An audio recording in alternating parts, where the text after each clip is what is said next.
Federalist, no. 52. The House of Representatives. From the New York Packet, Friday, February 8, 1788. Madison. To the people of the State of New York, from the more general inquiries pursued in the four last papers, I pass on to a more particular examination of the several parts of the government. I shall begin with the House of Representatives.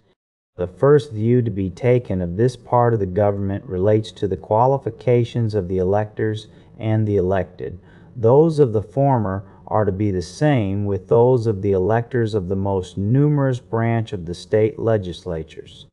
The definition of the right of suffrage is very justly regarded as a fundamental article of republican government. It was incumbent on the convention, therefore, to define and establish this right in the Constitution. To have left it open for the occasional regulation of the Congress would have been improper for the reason just mentioned.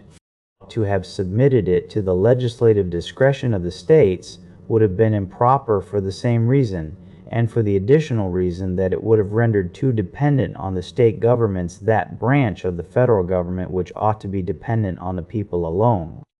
To have reduced the different qualifications in the different states to one uniform rule would probably have been as dissatisfactory to some of the states as it would have been difficult to the convention.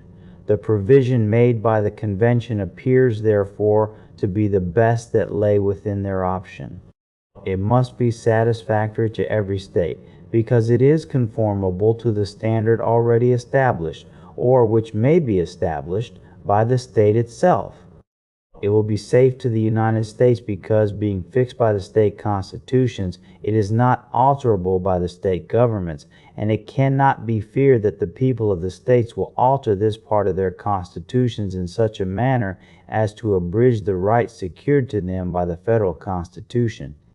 The qualifications of the elected, being less carefully and properly defined by the state constitutions, and being at the same time more susceptible of uniformity, have been very properly considered and regulated by the convention.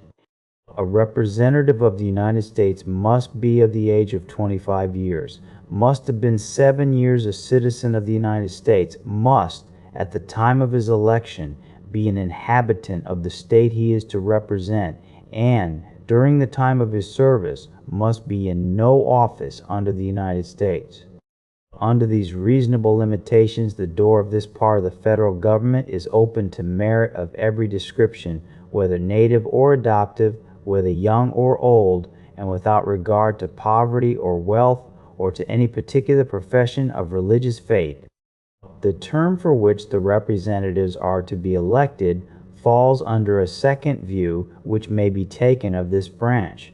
In order to decide on the propriety of this article, two questions must be considered. First, whether biennial elections will, in this case, be safe. Secondly, whether they be necessary or useful. First, as it is essential to liberty that the government in general should have a common interest with the people, so it is particularly essential that the branch of it under consideration should have an immediate dependence on, and an intimate sympathy with, the people. Frequent elections are unquestionably the only policy by which this dependence and sympathy can be effectually secured.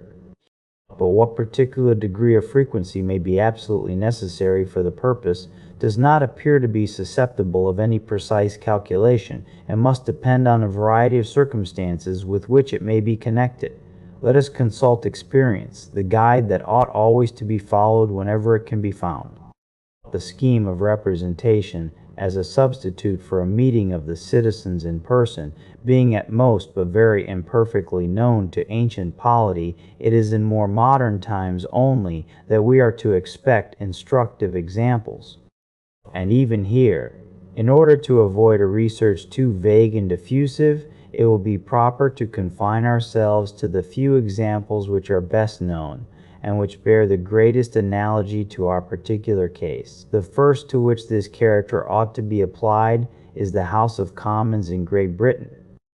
The history of this branch of the English Constitution, anterior to the date of Magna Charta, is too obscure to yield instruction. The very existence of it has been made a question among political antiquaries.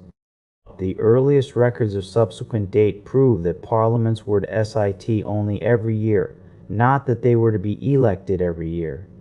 And even these annual sessions were left so much at the discretion of the monarch that, under various pretexts, very long and dangerous intermissions were often contrived by royal ambition. To remedy this grievance, it was provided by a statute in the reign of Charles II that the intermissions should not be protracted beyond a period of 3 years. On the accession of William III, when a revolution took place in the government, the subject was still more seriously resumed, and it was declared to be among the fundamental rights of the people that parliaments ought to be held frequently. By another statute which passed a few years later in the same reign, the term frequently, which had alluded to the triennial period settled in the time of Charles II, is reduced to a precise meaning, it being expressly enacted that a new parliament shall be called within 3 years after the termination of the form.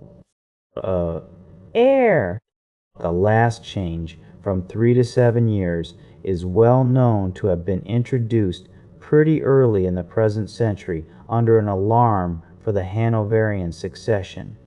From these facts, it appears that the greatest frequency of elections which has been deemed necessary in that kingdom for binding the representatives to their constituents does not exceed a triennial return of them.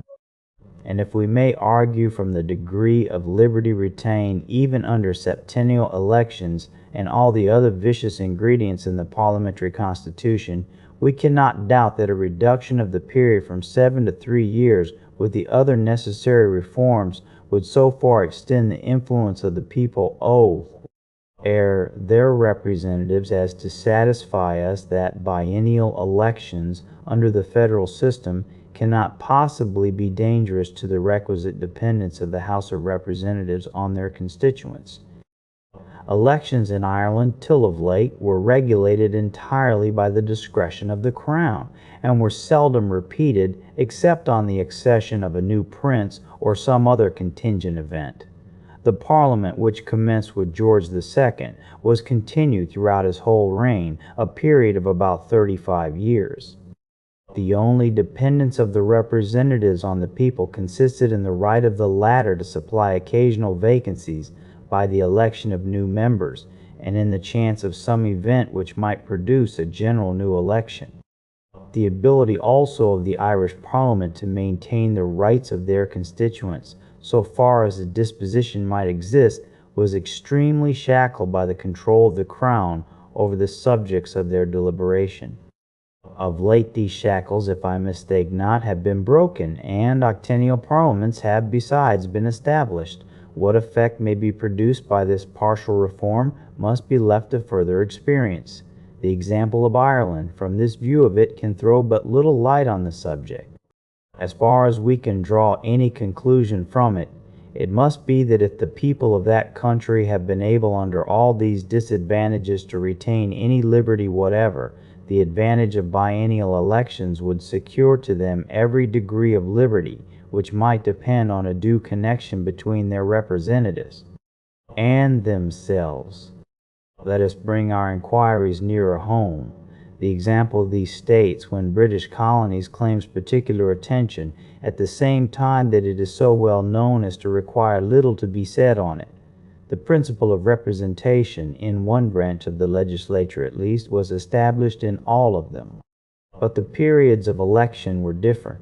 They varied from 1 to 7 years. Have we any reason to infer from the spirit and conduct of the representatives of the people prior to the Revolution that biennial elections would have been dangerous to the public liberties? The spirit which everywhere displayed itself at the commencement of the struggle, and which vanquished the obstacles to independence, is the best of proofs that a sufficient portion of liberty had been everywhere enjoyed to inspire both a sense of its worth and a zeal for its proper enlargement.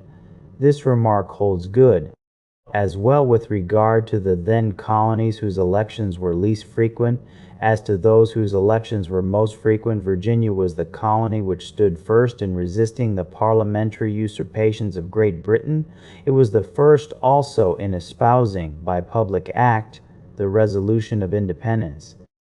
In Virginia, nevertheless, if I have not been misinformed, elections under the former government were septennial.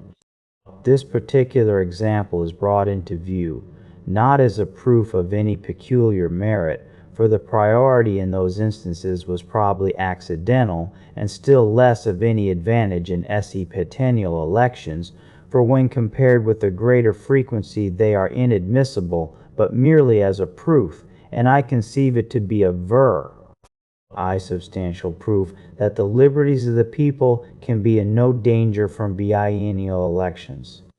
The conclusion resulting from these examples will be not a little strengthened by recollecting three circumstances. The first is that the federal legislature will possess a part only of that supreme legislative authority which is vested completely in the British Parliament, and which, with a few exceptions, was exercised by the colonial assemblies and the Irish legislature. It is a received and well-founded maxim that where no other circumstances affect the case, the greater the power is, the shorter ought to be its duration, and, conversely, the smaller the power, the more safely may its duration be protracted. In the second place, it has, on another occasion, been shown that the federal legislature will not only be restrained by its dependence on its people, as other legislative bodies are, but that it will be moreover watched and controlled by the several collateral legislatures which other legislative bodies are not. And in the third place, no comparison can be made between the means that will be possessed by the more permanent branches of the federal government for seducing, if they should be disposed to seduce, the House of Representatives from their duty to the people, and the means of influence over the popular branch possessed by the other branches of the government above cited. With less power, therefore, to abuse, the federal representatives can be less tempted on one side and will be doubly watched on the other. Publius.